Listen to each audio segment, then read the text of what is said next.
Hello there, everybody, and welcome back to the Disc Connected. I'm here with Kaleb, and man, first thing I got to say, it has been 3 months since we first tried to make this work, and I apologize. It has been a wild year so far this year. You don't need to apologize. I totally understand. It's funny. I was thinking earlier when I was getting set up to do this, I was thinking, oh man, how long ago did we talk about that? And I was like, oh man, it's been like 3 months. Yeah, I think the first interaction was the end of February, and it was, keen to do it. But man, it has been booked solid pretty much the entire time, and life is just wild. Yeah, I've noticed because I followed your channel for quite some time, and you're doing streams and videos left and right. I remember thinking, when I reached out to you, I was like, who knows how long it might take because he's posting left and right. He might, it might be like 6 months before he gets to me, but we did it in half the time. Yeah, there are certain ones that I do that, they get scheduled out like a month in advance. But with some of these, they're like, well, we're putting this release out next week. Can you put this out next week? And it's like, well, yeah, I guess I can kick everybody down the curb. And suddenly I'm just another week added on to the end of the chain. Anyways, we're here to talk about you, not about me. Kaleb, first off, for anybody that hasn't, the link for Kaleb's channel will be in the description below. Please follow Kaleb's Kung Fu Cinema. I've not, and this is on purpose, I've not given you a ton of feedback because I wanted to be able to share this earnestly here and say thank you. A lot of what you're doing is unique, and the films that you're talking about are not ones that people spend a lot of time on. So genuinely, to everybody out there, please go look at Kaleb's Kung Fu Cinema. Give the man a follow and do what you can to broaden your Asian film scene horizons. Thank you. It's actually a relief to hear you say that because, again, when I reached out to you and I was sending you some videos I've done in like some of my podcast episodes, I am super self-conscious. Every time I do something, I'm always like, oh, this is so bad. I cringe at myself a lot. And so anytime I would send you something, I'm thinking, oh, he's probably not going to like it. He's probably going to be like, it's okay, I guess. I don't know. But I'm very relieved to hear you say that. So thank you. I really love what I do. It's, I do it because I love these movies. I always have. And it was just, I did this to, just kind of give me something to talk about. When I started doing Kaleb's Kung Fu Cinema, I wasn't working because it was a pandemic, and I was cooped up in my house. I was super bored, and I started getting back into like watching kung fu movies again because so I've always watched them, but there have been points in my life where I kind of slumped in watching them. I didn't watch them too much. Every now and then I would, but I wasn't as into them as I had been as a kid. And so when I got back into it, I was thinking, oh man, I think I could talk a lot about these movies because there's a lot I haven't seen and I have a lot of thoughts on them and stuff like that. And so that's when I started doing it, and I looked around on YouTube and like other podcasts to see if other people were talking about this. Your channel was one of the ones that I came across, and Food for Thought was a really big one. Shout out to Sean from Food for Thought. When I found his podcast, I was like, okay, I would not be alone here. There are other shows like what I want to do. So yeah. Well, and that's the thing. Kaleb's Kung Fu Cinema is not just a YouTube channel. You got the podcast going on, and I have ingested my fair share of both the podcast and the channel, and heartily recommend both. Can you explain like what is at the heart? What exactly are you trying to convey to the world through those? Just that kung fu movies are really awesome. That's basically what I feel about them, and that's what I like other people to feel. I don't want to sound I don't want to sound kind of snobby, but I mean there are a lot of movies that are in the mainstream like mainstream world, and many of them are sometimes very disposable, and but then there are also a lot of other ones that were highly influenced by a lot of the kung fu movies that I love. And that's basic. I guess that's basically what I'm trying to say is that it's I just think these movies are really cool, and I think they deserve to be known. Yeah, that's a really well put together idea behind what you do, because it's if you're not seeking many of these out, they are actually unknown. They're films that most of the ones that you talk about, they're not, you can't just stumble upon them. It's not flipping through Netflix and you discover something from 1981 that is going to fall onto Caleb's channel. This is completely out of the ordinary for a lot of these films, and when you go on there, you learn quite a bit. You've got a clear love and passion and experience with these films, so I'm glad that you're doing it. Thank you. So with those, one of the things that we wanted to talk about is something that I literally never heard of this exact topic. What is a shape film? Let's talk about that. What are we talking about tonight? Yeah, shapes films. So you had whenever we were talking about what kind of topic that we could have for me, you said I can't remember what you said. It was so like, let's talk about like a kung fu subgenre. You just pick a few films from a subgenre, and we'll just go from there. And so I was thinking, okay, I thought shapes films because usually when some may not realize it, but when people think kung fu movies, a lot of the movies that come to their minds are shapes films, and they may not realize it. So a shapes film is any movie that is basically, if you watch something like Drunken Master, like very very classic Jackie Chan film, right? Considered by many to be his best movie. I disagree, but many people think of movies like Drunken Master or Snake in the Eagle's Shadow or Fearless Hyena or something like that. Yeah. So those types of films, many of them revolve around animal-based styles, but those are shapes films, and they call them shapes films because with the way the choreography is done, you notice the movements and the techniques they're doing. It's very very elaborate and like very intricate. They're attacking from a lot of different angles and throwing like really crazy techniques and stuff like that, doing these very flashy movements. So yeah, and they call them shapes because it's kind of like what they're doing. It's like you punch it like 4 different directions. It's like they're making a square. There's like a circular movement or something like that. Right. Yeah.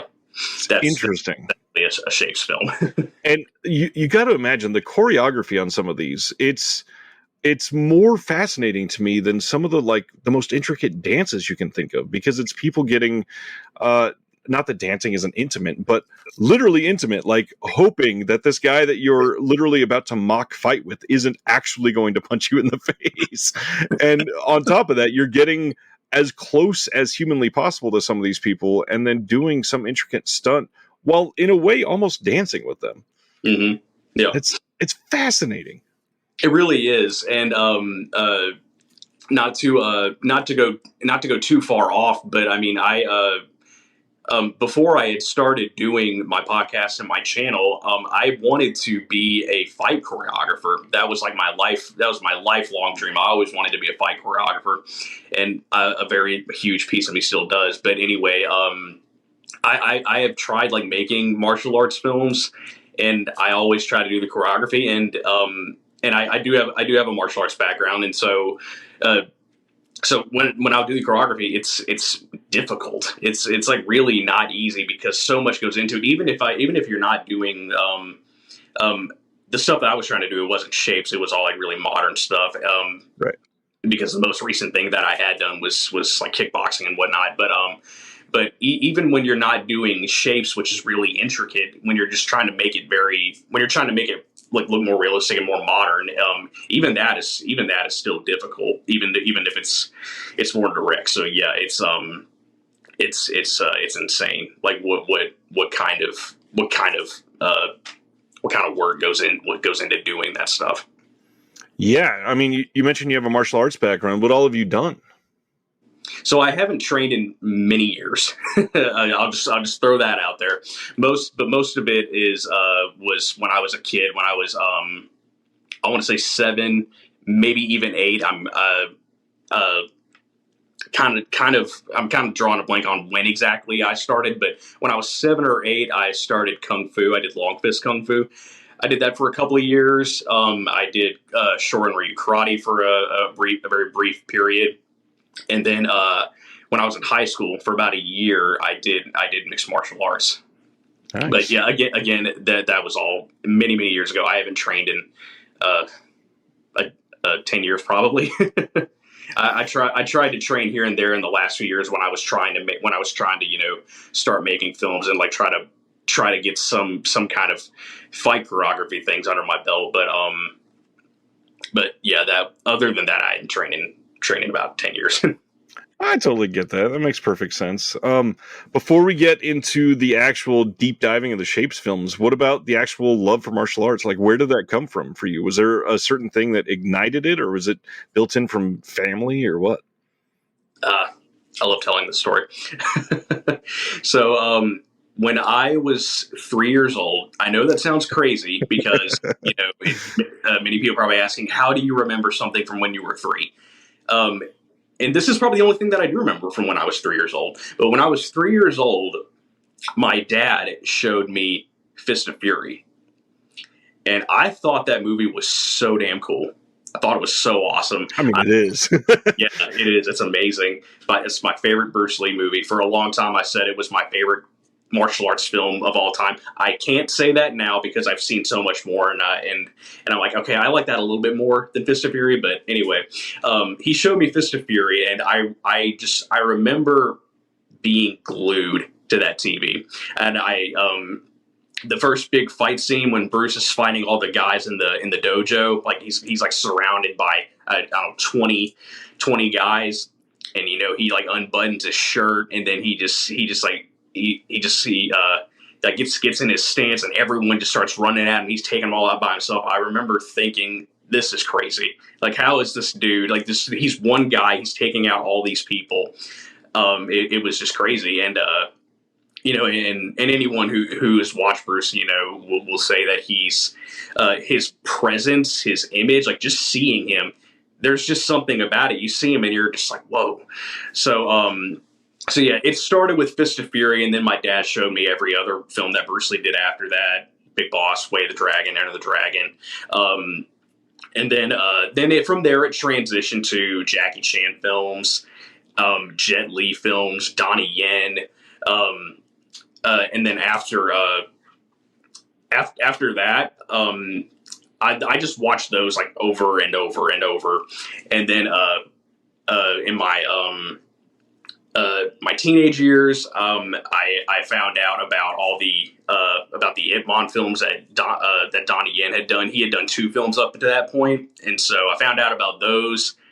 I watched those, and then I watched Donnie's more modern stuff like Flashpoint and SPL, and that's when I was like, oh man, they're doing like modern stuff now, because I knew like the really old school stuff, and then I mean those films just opened up a whole new door for me, and then stuff like John Wick came out, and then I got into Scott Adkins, who is in my opinion the king of B movies.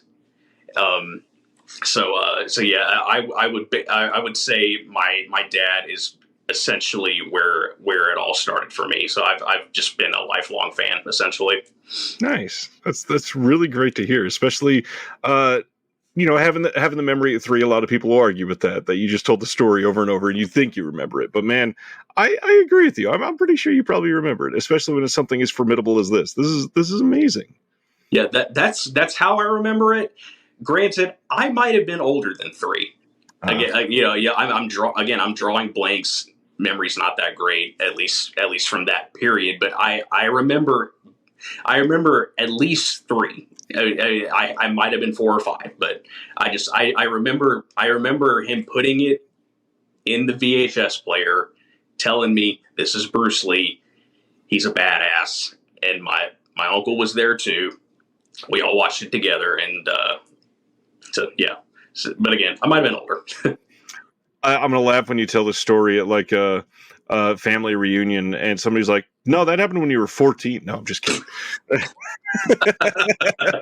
So let's get into the actual Shapes films. First off, what is the difference between them? And then let's go into breaking some of these down.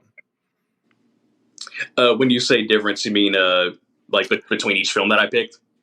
Yes. Let's share what makes it a Shape film for you, and then how it fits into the genre, I guess. Okay. Yeah. So I picked 5 Shapes films, and what I wanted to do is I wanted each of them to focus on a particular style because, again, I had said that they many Shapes films will focus on a certain style. Right. Like there's Snake and the Eagle's Shadow, which is about snake kung fu, or there's movies like Knockabout or Monkey Kung Fu, which is obviously monkey kung fu. Or a movie that like centers around Tiger Kung Fu or Wing Chun or something like that. So I wanted to pick films that that focus on a specific style. I did cheat though. I picked one that, in my opinion, encompasses basically all styles. So nice. I threw one of those in there too. Nice. All right. What is the first pick then, my friend? So for the first one, got my notebook here. For first one, I picked Knockabout from 1979. It's a Yun Bu film. Brian Lung is in it, aka Beardy. Lau Kar-wing is in it as well, and Sammo Hung. Sammo directed the film. I went with that. Yeah, thank you. I went with that. It is it's a monkey style film. So I went with that because, and the reason I went with it, I do want to make this clear. So I picked films that I feel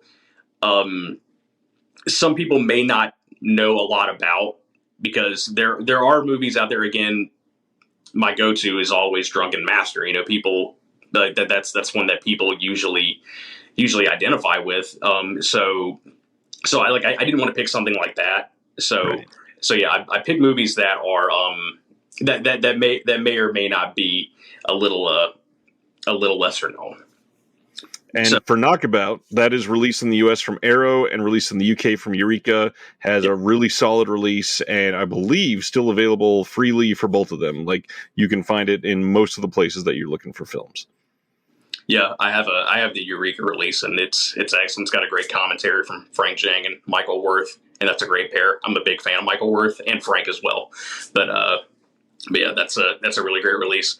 But yeah, so I went with Knockabout because, again, I think it's a really great showcase of monkey kung fu. But there's a bit of snake style in there too, because Lau Kar-wing's character is a snake kung fu specialist, and the movie it starts out and it's funny. Like, it's got a lot of really funny moments. Yun Bu and Brian Lung play brothers, and they're essentially con men. They're always trying to steal people's money or trick them out of getting money. And and then just one day they cross the wrong person, which is Lau Kar-wing, and he beats them up. But then they end up asking him to teach them, because they realize, hey, we'll be even better con men, because if people call us out on our on our scams, we'll just beat them up. Yeah. So yeah, I think that's a really great movie, and it's got a really awesome training sequence. Like, towards the end, I won't spoil anything, but towards the end, when Sammo Hung comes in and he's teaching Yun Bu monkey kung fu, get a really crazy training sequence, and with the jump rope. The jump rope that he's trying to teach him, and then that comes into play in the final fight. And there's a moment in the final fight when Sammo and Yun Bu were fighting Lau Kar-wing. It really cracked me up as they're like you've seen the film, right? I've actually not seen Knockabout yet. You haven't? Okay, I'm sorry. I had assumed you did, but no, I'm going to be very behind on probably most of what you're bringing up tonight. I'm fairly surface level with a lot of the martial arts stuff. Okay, all right, no problem. But anyway, there's a really funny scene where they're fighting in a restaurant. The fight starts in a field, and then it kind of transitions over into a restaurant. They just fight all the way over there. And there is a moment where Yun Bu and Sammo Hung are standing on these tables, and they're like kind of gripping the tables, and they're like bouncing, and they got these really loud monkey noises going on, because monkeys do that. And yeah, that cracked me up, because the camera is just holding on them, and I don't remember how long they did. It was 7 seconds probably. Nice. Yeah, that's really really funny scene. But that final sequence is just insane. But yeah, it's a great showcase of monkey kung fu. And again, I went with that because I felt Mad Monkey Kung Fu or Monkey Kung Fu. The film Monkey Kung Fu was probably a little too obvious. Yeah, it's a little on the nose, but yeah, Knockabout. That sounds it sounds like classic Sammo Hung. A lot of what he does with that humor that comes in and just kind of being over the top when the scene really calls for it. That sounds perfect. Yeah, he directed and choreographed the movie, and he's one of the supporting characters. And that was actually Yun Byu's first leading role. Like, everything before that, he was maybe like a background character, or he was a stunt double or something like that. But that was like his first big leading role. Makes sense. Yep. All right. Knockabout. Everybody should probably check it out. I should probably check it out. Let's go into our second pick then. So, second one, probably contradicting everything that I had said earlier, I picked a Jackie Chan movie. Partially because one, I gotta pick a Jackie Chan movie. Jackie is like my like Bruce Lee aside, my story with him aside, Jackie is my hero. I mean, I love the guy. I mean, he did so much, and it's Bruce obviously passed away really young, and but Jackie was still there, and so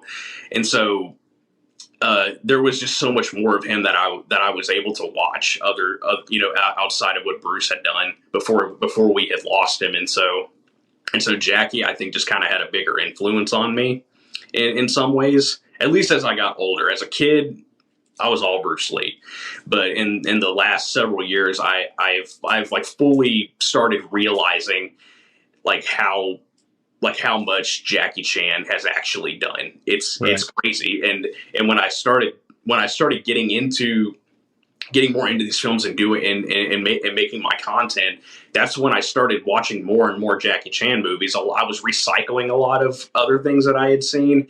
And so doing this, I found out about more movies. And so, yeah, my appreciation for him now is just much stronger, Nice.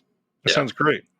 Yeah. So I did. I picked a Jackie Chan film, and the other reason that I picked this movie was because I wanted to do a snake style film. This is the only snake style movie I've seen. Like that. That's like, and when I say it's the only snake style film, I'm talking like essentially snake style or completely snake style. I'll say, right. Because Knockabout, like I said, there was a little bit of that in Knockabout, but here it's all snake style. And so obviously Snake and the Eagle Shadow. Snake and the Eagle Shadow, yeah. Yeah. For the longest time, that was my favorite Jackie Chan movie. And a lot of people have disagreed with me on that, which is fine. But one of the reasons why I love that movie so much was just Jackie. I thought he was way more likable in that movie, and that's usually my big gripe with Drunken Master is I don't think his character is that likable.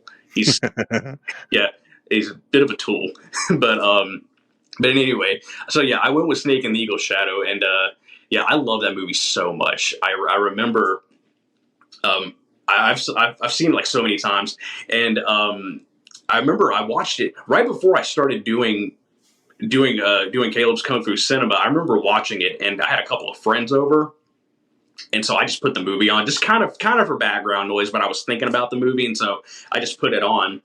And my friends saw it, and they were like, it's like, what is wrong with you? Why are you watching this? It's amazing. I went with that one mainly because again, it's full on snake style. You get these really awesome training sequences. He's like training with the rings, and he's got the eggs sitting on the bamboo poles, and he's like learning how to use his arms and like slither up there and like grab the eggs and stuff like that. It's like the really harsh training sequences, where you see Yuan Wuping's father, Yuan Sutian. You see him just like being really hard on him, like he's like doing push-ups over like an incense burner. I think that was the movie. It's been a minute since I've seen it, so Uh, yeah, and another thing I really love about that movie is the villain, the Huang Zhong Li, who is an Eagle Claw practitioner. Nice. Yeah, and I love Eagle Claw Kung Fu. I really like seeing that, and his character is so cool. And he's like the ultimate bad guy. He's going around hunting all of the hunting everyone, every single student, master, whatever of the snake style. He's trying to wipe them all out.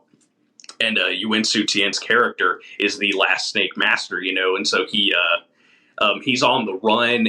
He comes across Jackie's character. Jackie, and I've said this about Snake and the Eagle Shadow. I like to call it the Karate Kid before the Karate Kid was cool, or before Nice. it was a thing, because it's very Karate Kid esque, you know, because like Jackie plays a guy who gets picked on a lot. He doesn't know how to fight. He can't defend himself. Everyone at the school that he lives in, they all pick on him and beat him up. And then he learns martial arts from a very quirky old guy who just happens to be this deadly kung fu master. I wonder what they got the story from. Yeah, I don't really know if that was intentional. Like whenever they did Karate Kid, I don't think so. It's also a very cliche story, so Yeah, it's a very very commonly used story. But yeah, and again, they really play up the comedy in that one. What was his name? Dean Sheck. Dean Sheck's character is really funny. He's a typical like guy who doesn't really know what he's doing, but he's pretending to be like the badass kung fu master. Yeah. Even even though he's terrible, like they put him against a guy halfway through the film who's a praying mantis kung fu master, and he just wipes the floor with him because Dean Check's character didn't know what he was doing, but he always insisted to his students that he was. But and it's funny because he intentionally like messes with Jackie when he's trying to clean. He's like going behind him and making a mess, and then making Jackie clean up right after him. It's the kind of character you love to hate. And one of my favorite scenes is it's just a moment, a really small moment. One of my favorite moments is when the climax happens and Huang Zhongli's character he is chasing after Yuen Su Tian because he found out where he was, and so he's going after him, and he like jumps that wall, and Jackie tries to do it too, but he just kind of like scurries up the wall, kind of like a dog trying to leap a wall, and he just runs over and grabs a ladder and he climbs up it. That always cracks me up. It's so funny. But anyway, and then towards the end, like when he's fighting the last couple of bad guys, he created his own version of Snake Style, combining it with Cat's Claw, because he saw his cat kill a snake, and that's when he realized, because earlier in the film he fought Huang Zhongli, and at that point in the film his snake kung fu wasn't that great, Right. he still had a lot to learn, and Huang Zhongli was just too good, and so he sees this cat fight that snake, and then he realizes, okay, I can kind of combine the two, and so he combined snake and cat's claw is what he calls it. So yeah, I think Snake and the Eagle Shadow is a really good pick if you want to see something that's like Snake style. I do want to give a shout out real quick to my third co-host on my podcast, my good friend Montarius. He's a dear friend of mine, and he's been doing the show with me. He is a huge fan of Snake Kung Fu. Like that's his thing. Like anytime we're like talking about it, he's always saying I like Snake style. So yeah, I want to give a shout out to him. Nice. Yeah. This one is seemingly kind of hard to get on physical media right now. This one came out through 88 Films in 2021, I think it was. And I don't know if it's out of print, but it's not even listed on their site anymore. And then in the US, it was released on Twilight Time, but Twilight Time's been pretty much non-existent lately, and this one I think went out of print a long time ago. This was a double feature, I think, with Drunken Master, and Yeah, that's like I a remember that one. 6-year-old release at this point, or something like that.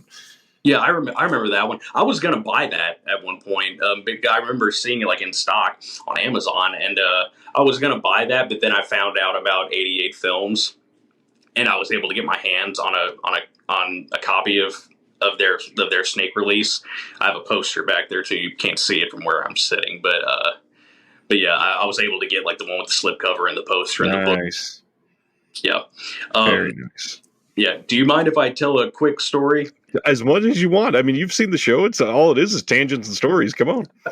Yeah, yeah. I didn't want to take up too much of your time, but so whenever I started doing Caleb's Kung Fu Cinema, I had asked my dad. So at the time, my dad lived thousands of miles away. He lived in Washington State, and so and at that time he lived there. And I told him, "Hey, I'm going to be starting a podcast. I'm going to talk about kung fu movies." And he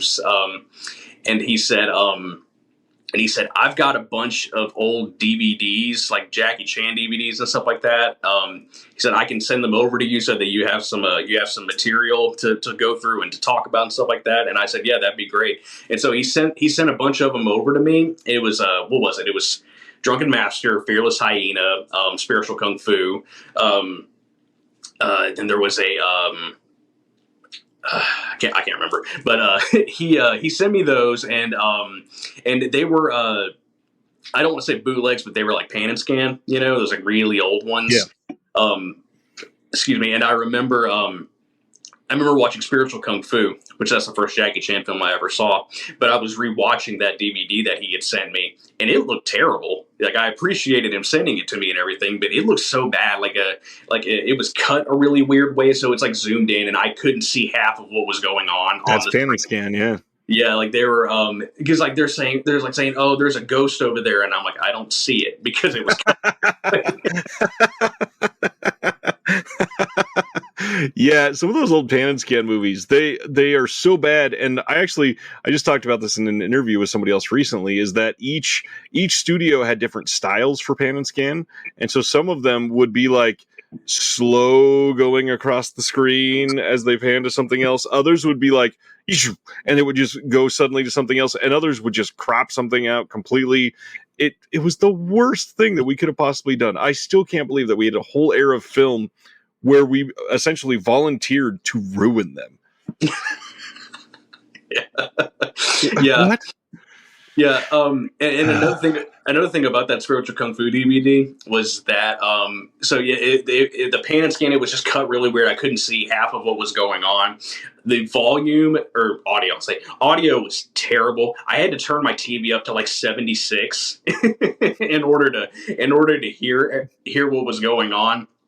And I don't know how your TV is, but for me, 76 is way too much. It's like way too loud. But usually I keep it on. Let's just say I keep it on like 22. But that I couldn't hear it. And then there are a lot of scenes that take place at night. I could not see it. Like, I remember watching that movie, and I was taking notes too, because I was going to cover that movie on my podcast at the time. And so I'm watching the film and I'm taking notes. And when I got to a scene that was at night, I had to stand up and like get right in the TV like this, because I couldn't see what was happening. Because it was so dark, right. Yeah. But anyway, he sent me all those, and I watched them, and I was like, this is great that you sent them to me, and I have them now, but it's hard to watch. But it's garbage. Thanks. Yeah. Yeah. But it was just hard to watch. And then I found out about 88 Films. I do not remember how I found out about them, though. I think it was on Instagram, because, Instagram, they a lot of the stuff that you find like on their trending page or whatever, a lot of it is stuff that you're into, because they hear everything you say.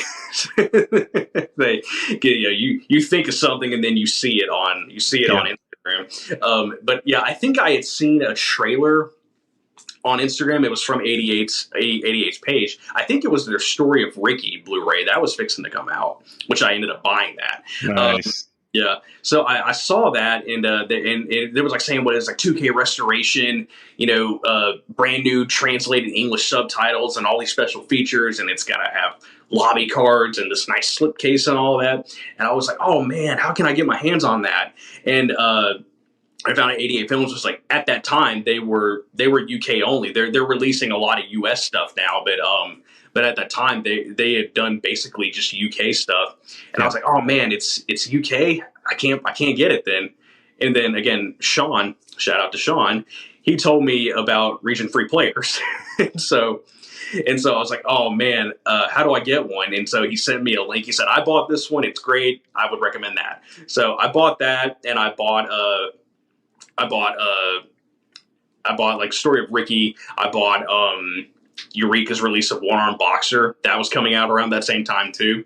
And so I got those. I bought the player, and I was like, oh, this is so cool. I can watch all these movies that are being released like over only in region B and whatnot.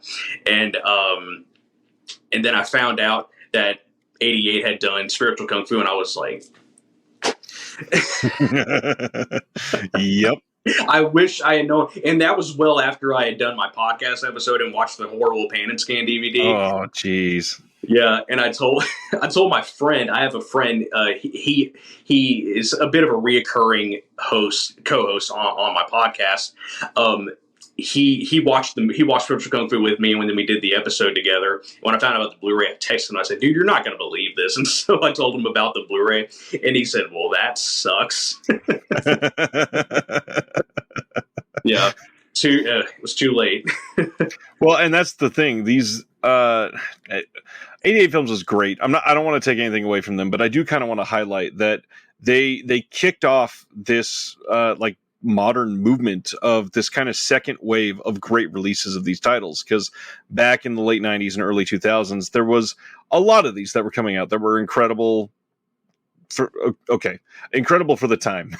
And what we're getting now through 88 Films, through Arrow, through Eureka, through Air 4444, I think that was the right number of fours, and like 5 other companies that are really focusing on martial arts, Hong Kong cinema, Asian, classics. A lot of these films, people that are 60 years old have never seen them look this good, and they've watched the movie 412 times growing up, and it's a revelation for some of these people. And it's really hard to understate like how much of a difference it is until you see someone like yourself that has gone through passed down DVDs of, there's a ghost in that corner. Okay, I'll trust you because I don't even see a corner. And now the film gets released and everything is like freaking pitch perfect, and it's incredible. Yeah. You mentioned Error 4444. I would like to reference your discussion with Will from Hong Kong Cinema Appreciation Society. Shout out to Will. I love Will. I remember he had asked you how it was pronounced. Is it 4444 or 4444? They said either one was correct. Yep. I laughed so hard at that. I was like, that's not helpful. Yeah, that's exactly what I said. I asked him the question. I went, wait, that doesn't help me at all. Everybody always asks, and I can't even like tell somebody the right answer. Come on. Yeah, I say 4444. It feels easier. Is it though? I mean, to me, it's such a difficult name to say, no matter what. Yeah. Oh man, should I move on to the next one? Please do. What's number 3? Number 3, I wanted to do a Wing Chun movie, but I didn't want to do Ip Man. I didn't want to do the obvious one. Good. So I went with Warriors 2. I've not seen this one. Great. Oh man, you're missing out. It's so good. Arrow is fixing to release it. Eureka did a double feature. Oh man, when was that? 2021, I think. Actually, no, it was released in like early 22, I think. So they released Warriors 2 and Prodigal Son.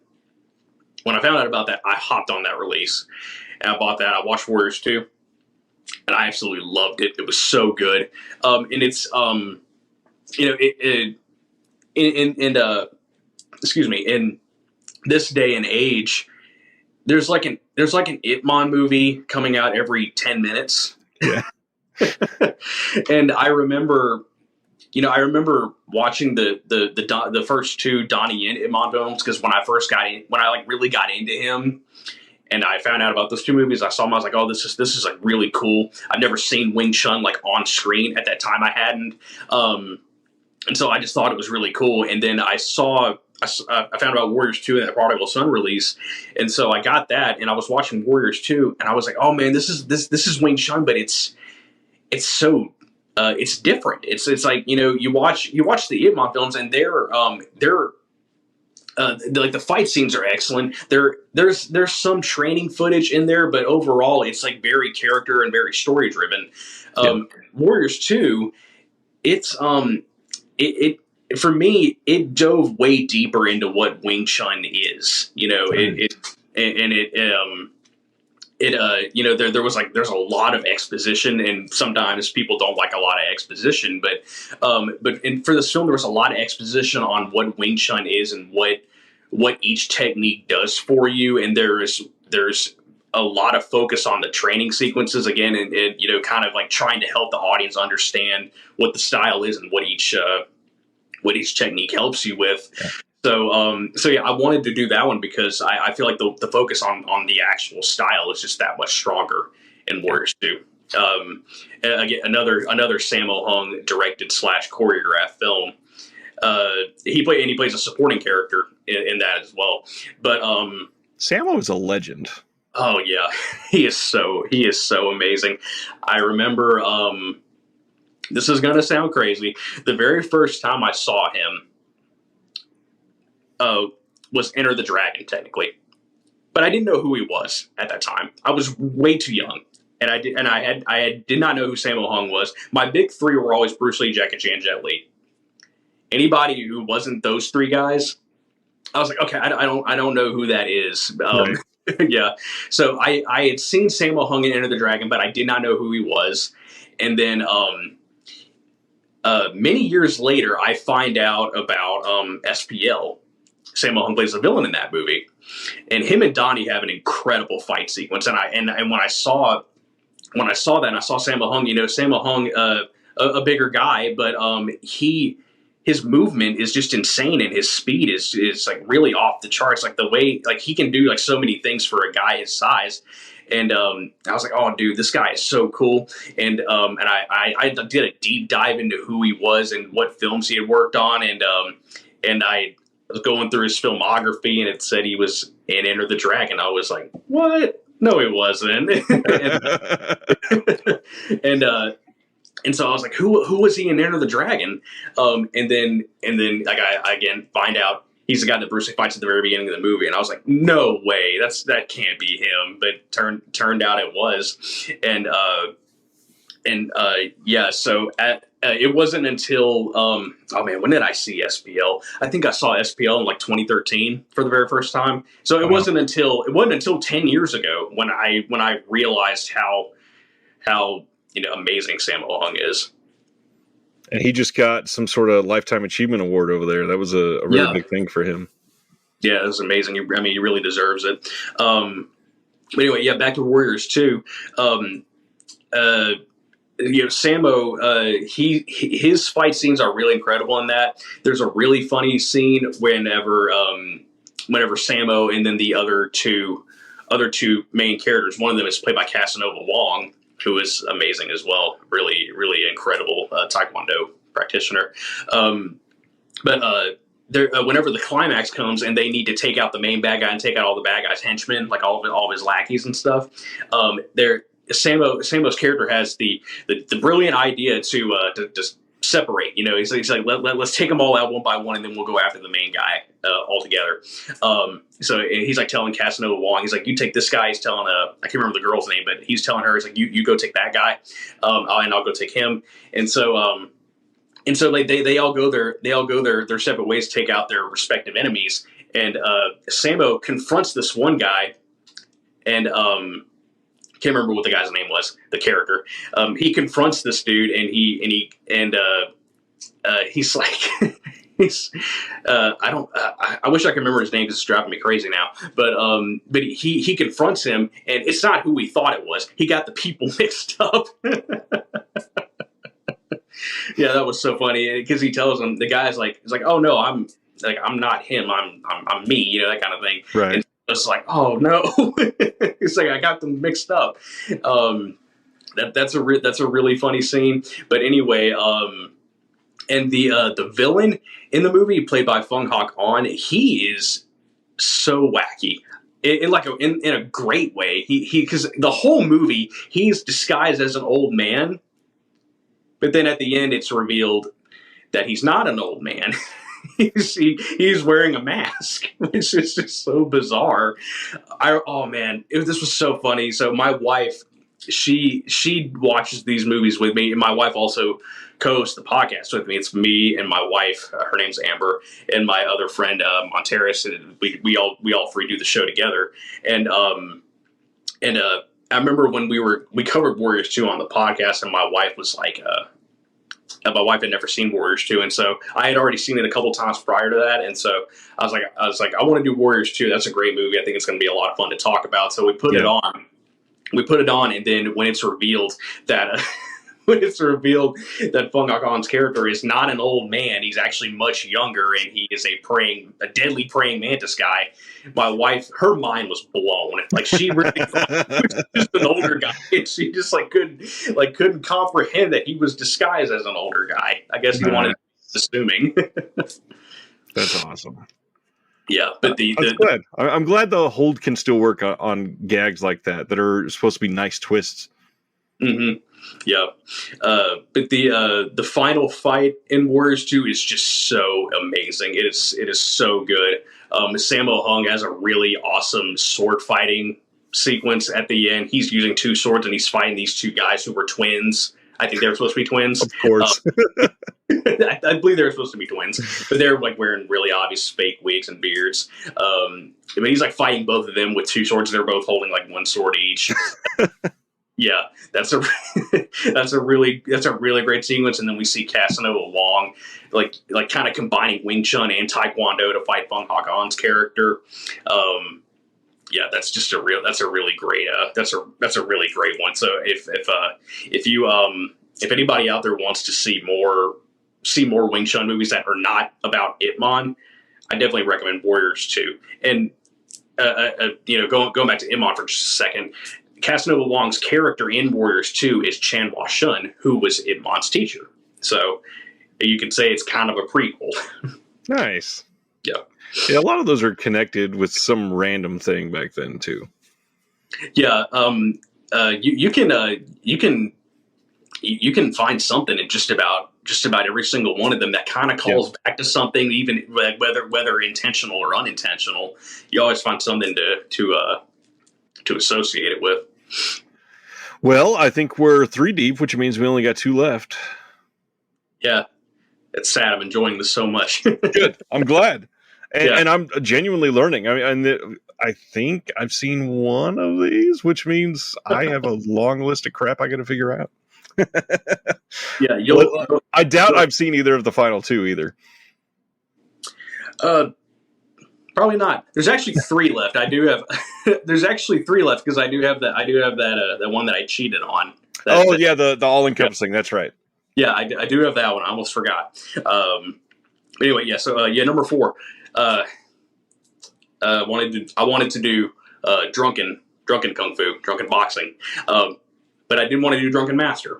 So I went with the World of Drunken Master, which is a Joseph Kuo film. Have not watched this one yet. Nice. It is on the.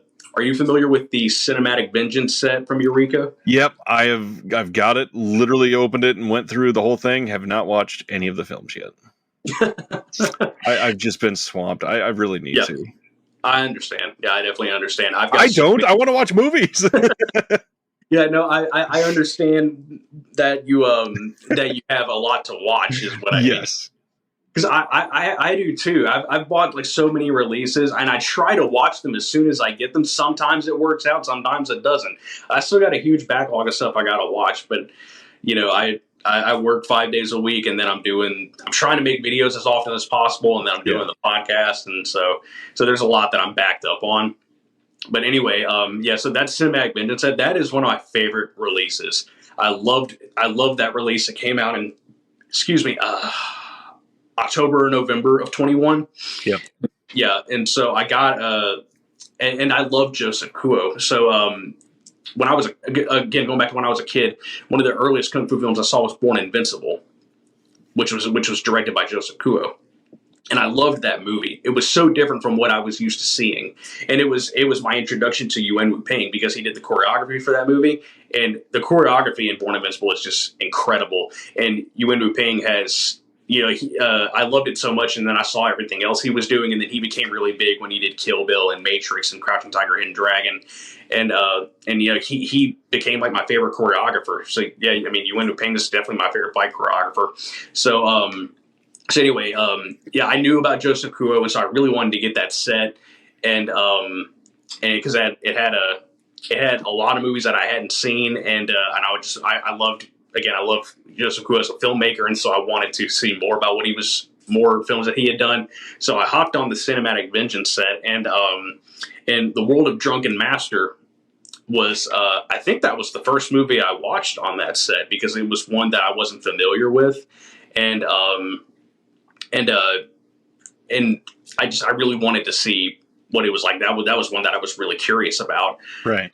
Yeah. And so I watched it, and it's kind of a prequel, you could say, to Jackie Chan's Drunken Master. It's kind of an origin of the Beggar So character. And Beggar So is the one who teaches Jackie Chan drunken boxing in the first Drunken Master film.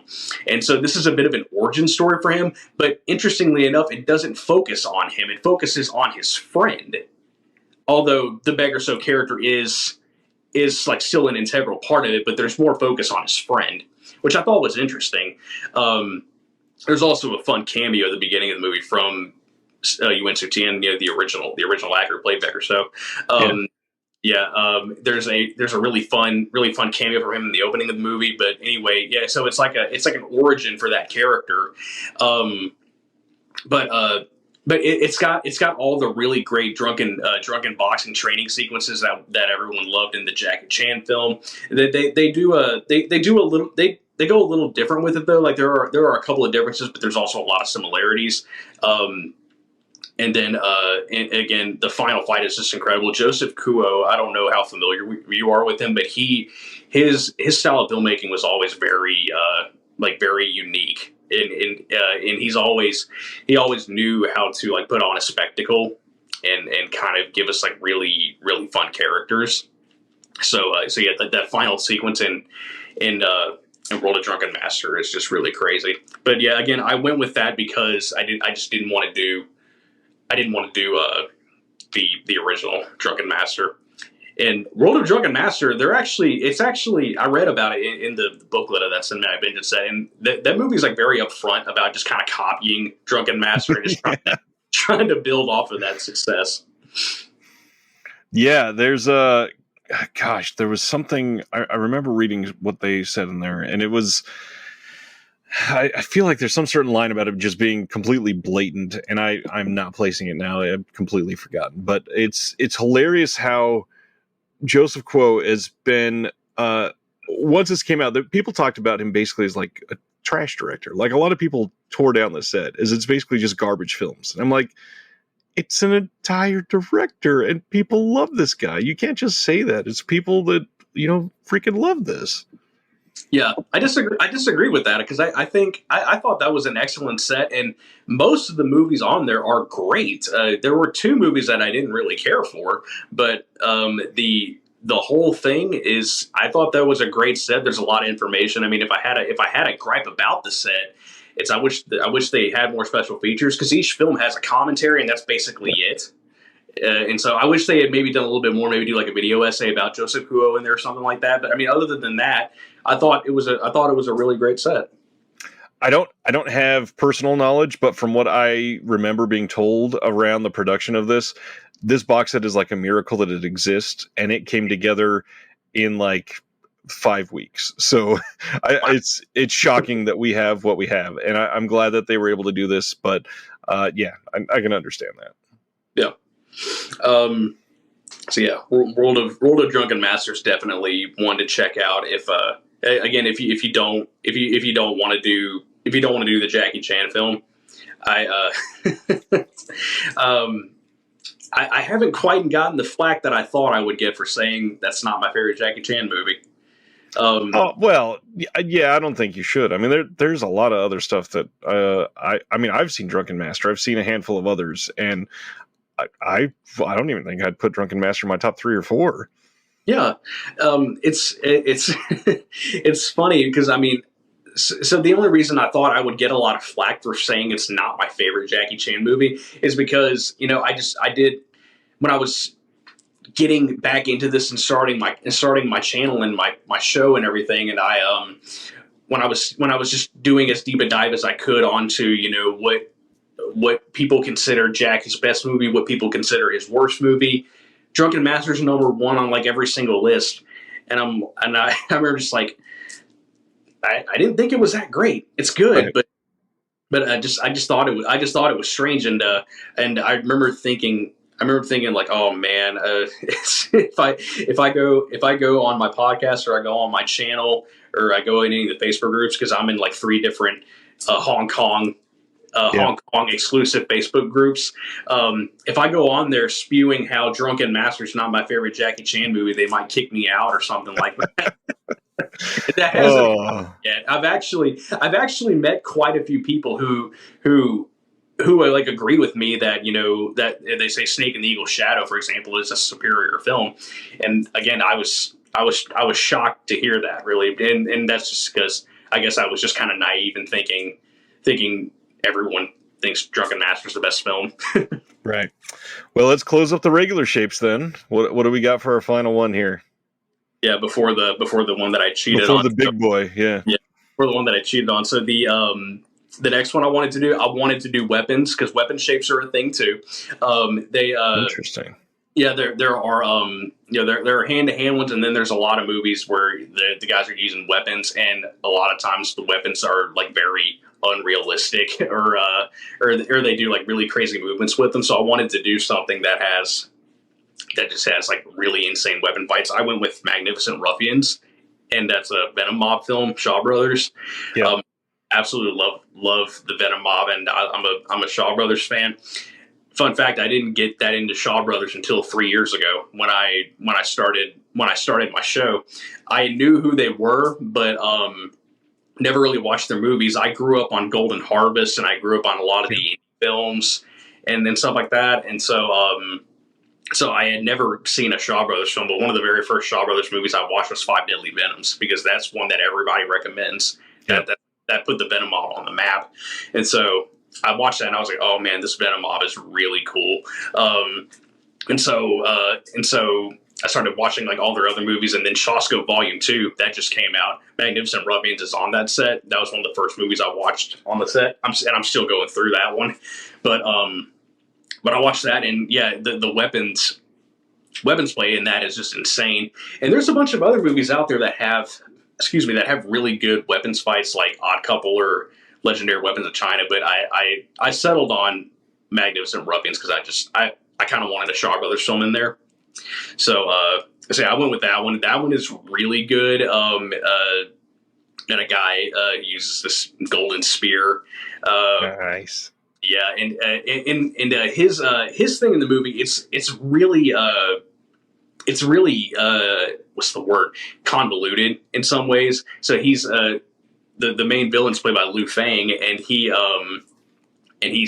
like the best fighter in the land. And he's always inviting people over to his home to like discuss martial arts and stuff like that. And he always kind of goads them into sparring with him, like going weapons to weapons. He just kind of goads them into it. And he's usually saying something along the lines of, I might kill you, I might not. We'll see what happens. He like invites people over, and he says, let's spar a little bit. I might kill you, I might not. We'll see what happens. And so, yeah, he always has people coming, and he's always like trying to find someone to beat him or like beat his techniques and stuff like that. Nobody can do it. But at the same time, he also owns a lot of properties, and he wants to buy the certain property out, which the guy who owns it is Lo Mang's character. He's another one of the Venom mob, and he doesn't want to sell it. That's a very typical thing we see in a lot of these movies. That it's like, hey, I want your business, like I'm not selling. So Liu Fang, he hires some other martial artists, in which makes up the rest of the Venom mob. But it kind of backfires on Liu Fang because all these people, like he hired these people to go take that guy out. They all ended up becoming friends. And so that plan backfired on him. But he decides, okay, they're buddies. They're not going to wipe each other out so that I can buy that dude's business. So right.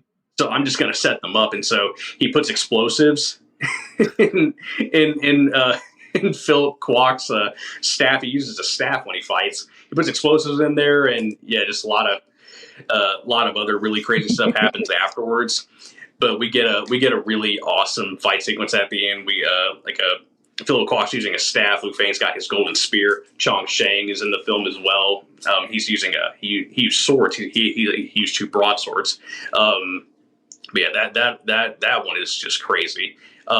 So I wanted to go with that one because it's a Shaw Brothers film. But that's not the only weapons film that I would recommend. I would still do Odd Couple or Legendary Weapons of China. Well, and it's nice because you're hitting all the heavy hitters. Shaw Brothers, we got Jackie Chan, we got Sammo Hung, we've got a lot of the, one of the greatest choreographers of all time. And that's kind of the important thing to get from this for me, is that it's not often that somebody that loves a genre of cinema will come out and say, I have a favorite choreographer about what I watch. And that shows how singular something like this is. And obviously, martial arts is all about that choreography. And some of these films, they live or die based on how, not even just intricate or complex, but how successful these fighting scenes are. And you told it beautifully. This has been amazing. So now we got one more where everything teams up. What is this?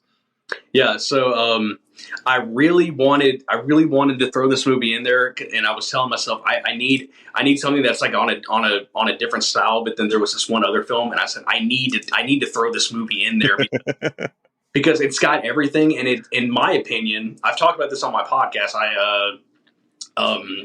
I had said, and I still believe this, but on my podcast episode when I talked about it, I said, this is, for me, hands down, the most essential Kung Fu film you will ever see. If there is one movie that I recommend, like anyone, if anyone asks me, hey, I want to watch a Kung Fu movie, but I'm probably only going to watch the one that you recommend, and I'll probably never watch another one after that. What do you recommend? And so I always go with this movie, and that's The Seven Grandmasters. Okay. That is I know very little about this one.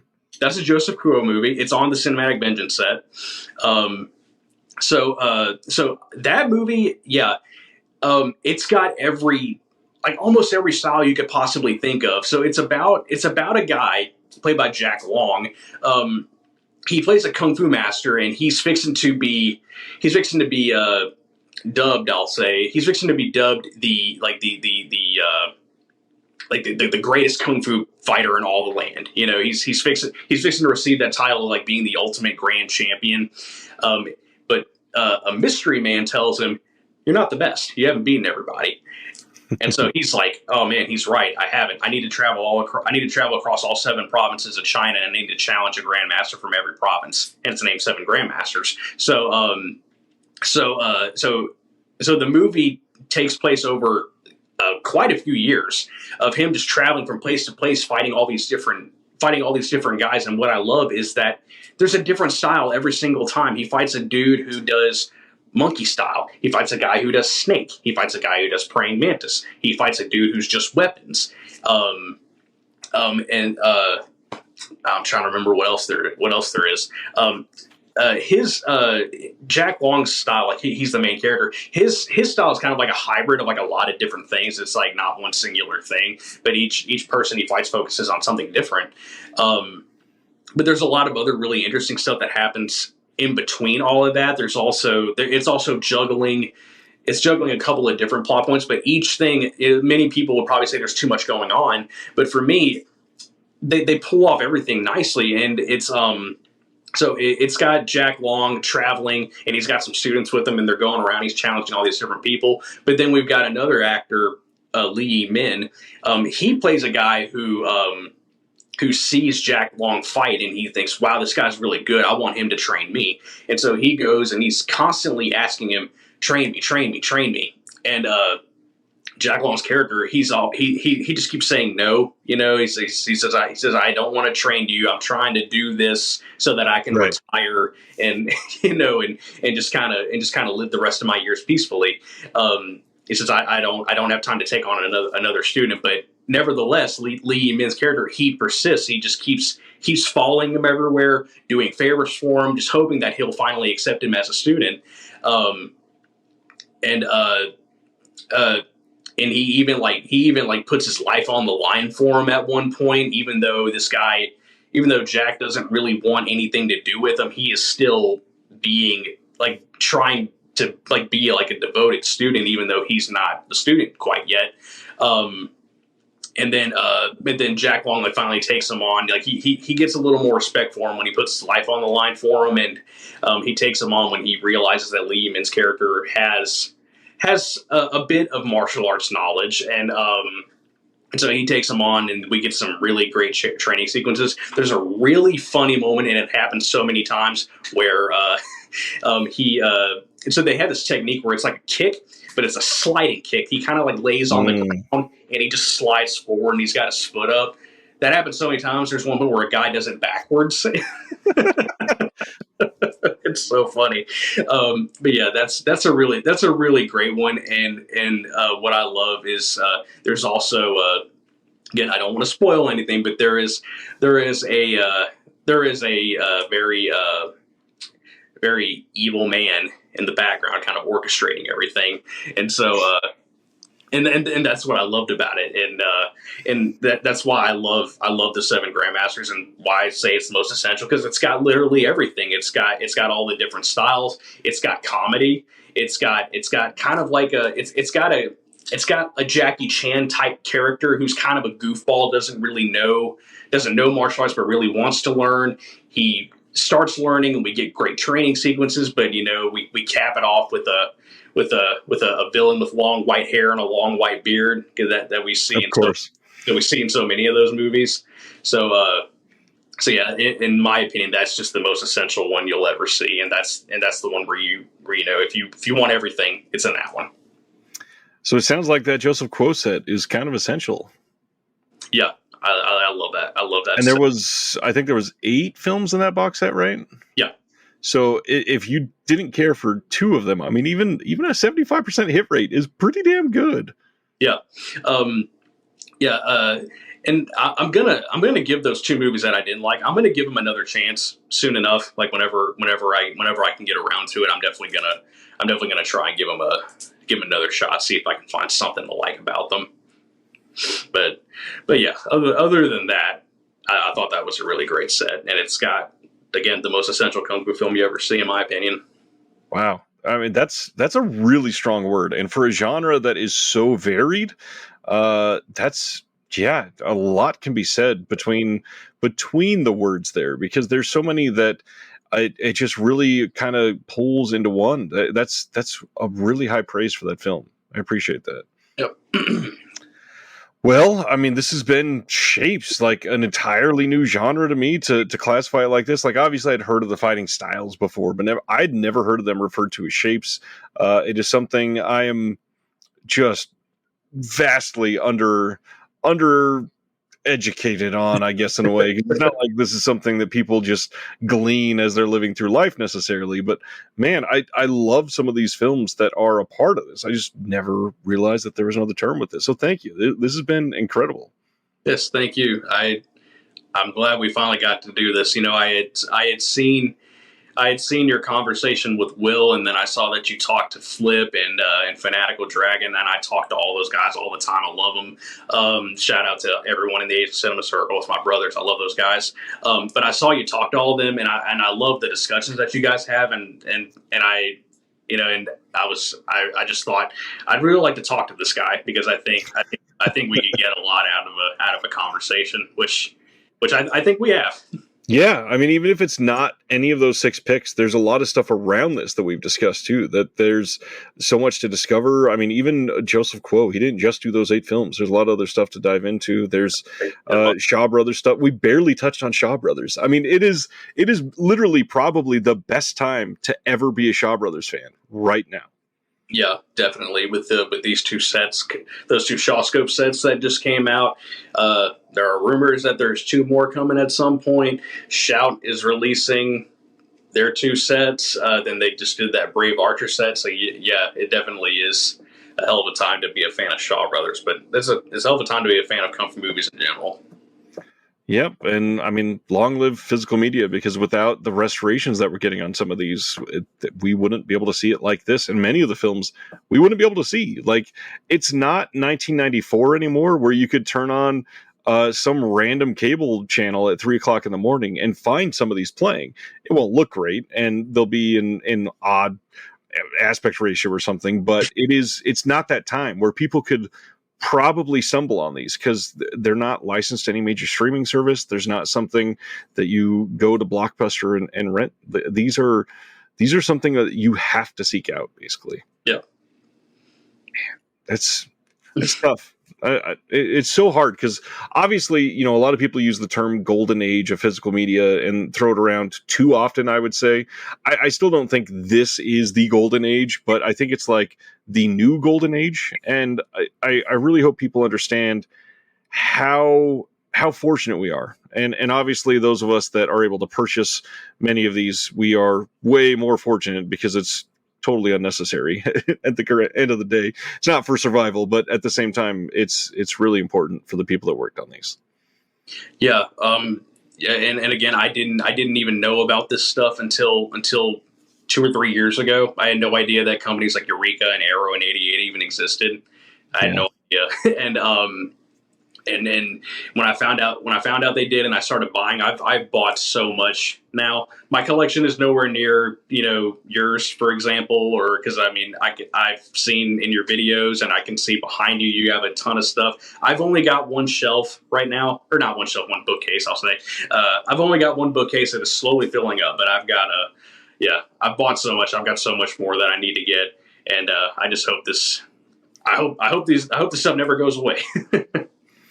And that's the hard part. I hate telling people, buy these just to support, or buy these because without you, these companies are going to go belly up. But literally today, we found out that a company in the UK is done. Network distribution is shuttered as of this morning. And with that sort of thing, there are certain films that will likely go away with their licenses and won't be released again, or we won't be able to get their releases or whatever they had planned in the future. It's a scary time. And if you can buy, if you can support, otherwise I just hope for the best. Yeah, absolutely. All that being said, anything coming up on your channel or podcast you want to promote? Anything you want to tell everybody about one last time? Yeah. I have a podcast and a YouTube channel, both called Kaleb's Kung Fu Cinema. My podcast is currently a monthly podcast. When I first started it, it was bi-weekly, but towards the end of last year and then into the beginning of this year, trying to do a bi-weekly podcast on top of everything else that was going on, it just became too much, and I kind of cracked under the pressure. And so I was just like, you know what, I'm gonna switch my podcast to monthly, and I feel a lot better about it now. Like I wasn't, the burnout isn't there, and it's not feeling like a chore anymore, because it should never feel that way. Yeah. And so my podcast is monthly. Episodes come out on the 15th of every month. I just did my episode for May, and it's tomorrow is June. But I just did my episode for May. We talked about Blood and Bone. That was a film that my co-host Monterius picked. It was his birthday, so I let him pick that one. But the next one we're doing airs June 15th. It is going to be a discussion of The Mystery of Chess Boxing, another Joseph Kuo film, one of my all-time favorites. Nice. Yeah, that's a really great movie. Yeah, I'm doing that. My podcast is available on Spotify and Apple and Google Podcasting, all the really big ones. And then YouTube, as far as that goes, I've been doing a lot of unboxings, but I also just started a new a new series where I am taking a dive into the heroic bloodshed genre, because I started like seeing a lot of the Hong Kong heroic bloodshed films. I thought those were really cool. So Nice. yeah, so I wanted to start like a series where I could talk about those movies, because I try to, as far as my podcast goes, I try to say strictly martial arts, but I also wanted to talk about heroic bloodshed. So I started that series. I call it the Heroic Bloodshed Corner. I just did a video on the first Tiger Cage movie. And I'm going to do another one. That's probably going to be my next video. Hopefully I'll record that maybe over the weekend or something. But yeah, that's what I've got coming up. Awesome. And this should be dropping probably the week of that next podcast episode. So everybody go get subscribed, get ready to get that new one. And support Kaleb and learn. There's so much out there that if you don't know about it, this is a really great resource to take advantage of. Thank you. It means a lot to me, really. Well, thank you. It means a lot that you take the time to do this and share what you know. And like I said, all the links in the description below. Somebody please go click them and support him. And that's all I got, my friend. Hope you have a good one, and thanks for doing this. I don't know much. I'm still learning. There are people. You're a great ambassador. That's what's important. Thank you. Yeah, there's a lot of people out there that are learning more than me, or that know more than me. Sorry, but yeah, I'm still learning. But thanks. I'm glad you see it that way. I need to do my channel too soon. I would be thrilled to. Yeah. Thank you for listening to the Disconnected Podcast. There's one big thing that you could do to help the show, and that is to leave a rating and review on the podcast service of your choice. Thank you.